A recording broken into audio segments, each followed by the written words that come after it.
Il a 29 ans, est originaire de Moorea et samedi soir, il a été élu plus bel homme de Polynésie française à l'issue d'une soirée que vous avez pu suivre sur Polynésie la première. L'élection a eu lieu dans les jardins de la mairie de Papeete et Carl Cheng Tan a donc été élu Mr. Tahiti. Guillaume Chong, premier challenger.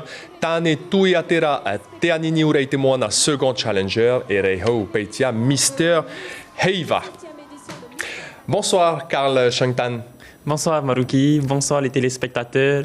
Merci de m'accueillir aujourd'hui sur le plateau. Et merci à vous d'être avec nous ce soir. Alors, à l'issue de votre élection, il y a un poste que vous aviez fait avant votre sacre qui rappelait vos origines marquisiennes notamment. Pourquoi, à l'époque, vous aviez fait ce poste? Exact, j'ai décidé de faire ce poste parce que lors de mon inscription à Mr. Tahiti, j'ai eu beaucoup de critiques concernant mes origines. Pourquoi un Chinois se présentait à l'élection de Mr. Tahiti.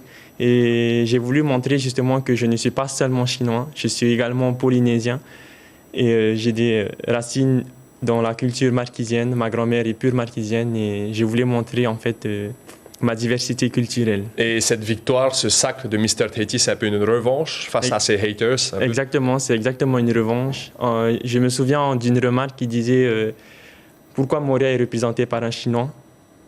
Et là, je peux lui dire que le Polynésien que tu as appelé chinois, maintenant a vraiment remporté ce titre et a ramené la couronne pour Moorea. Et ce n'est pas votre premier concours, justement. Vous avez participé et gagné Mr. Chic à Tahiti, puis Mr. Chic France, premier dauphin. Vous venez d'être élu Mr. Tahiti, vous allez participer à Mr. France. Qu'est-ce qui vous incite à vous lancer dans ces concours de beauté? En vrai, c'est un vrai challenge pour moi. Au départ, dans mon enfance, j'étais une personne en surpoids. J'ai perdu beaucoup de poids, j'ai perdu plus de 32 kilos. Et en fait, c'est le fait de perdre autant de poids, je me sentais mieux dans mon corps, je m'acceptais mieux. Et lorsque je me suis inscrit à l'élection de Mr. Chic Tahiti, j'ai voulu justement prendre un nouveau tournant dans ma vie et partir un peu sur la mode. Et voilà, participer à cette élection, j'ai remporté le fait d'aller en France.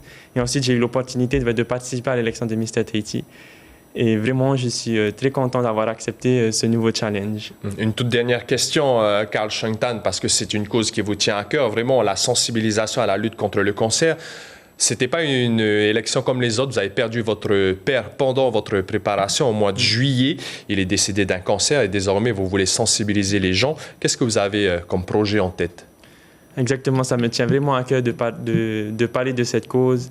Mes projets, ça serait plus de la sensibilisation, sensibiliser les personnes au dépistage. Là, on est en plein mois d'octobre, donc Octobre Rose. Sensibiliser justement les personnes pour ce mois, la sensibilisation, le dépistage, qui est très important. Plus le cancer est dépisté tôt et plus il peut être guéri. Et également accompagner les personnes qui souffrent de cette maladie et accompagner justement les familles également à travers cette maladie. J'ai vécu ça par rapport à mon papa et justement, je sais à quel point c'est difficile. Petite question et réponse rapide. Quand va se dérouler l'élection Mr. France et qu'est-ce qui est prévu dans votre préparation? L'élection de Mr. France est prévue le 25 janvier 2025. Donc, il se passera en Île-de-France. Et voilà, donc je n'ai pas encore eu mon programme pour la suite de ce titre. Et j'attends mon rendez-vous avec le comité organisateur de Mr. Tahiti. Merci beaucoup, Carl Cheng Tan. Je rappelle que vous êtes le nouveau Mr. Tahiti et que vous allez donc participer à l'élection de Mr. France le 25 janvier 2025. Merci beaucoup. Merci.